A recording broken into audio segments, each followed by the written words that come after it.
Hello, this is a short video providing encouragement and tips for students taking their Maths GCSE exams. Hello everyone and welcome. If you're about to take your Maths GCSEs, this video is for you.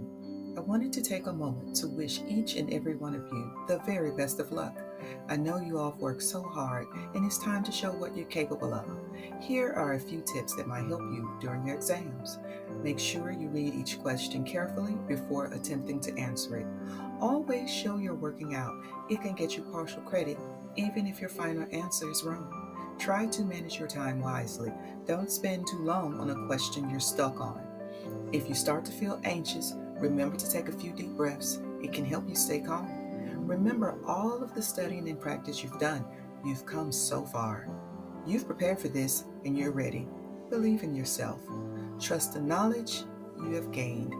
You have more knowledge than you think. Just do your best, and that's all anyone can ask of you.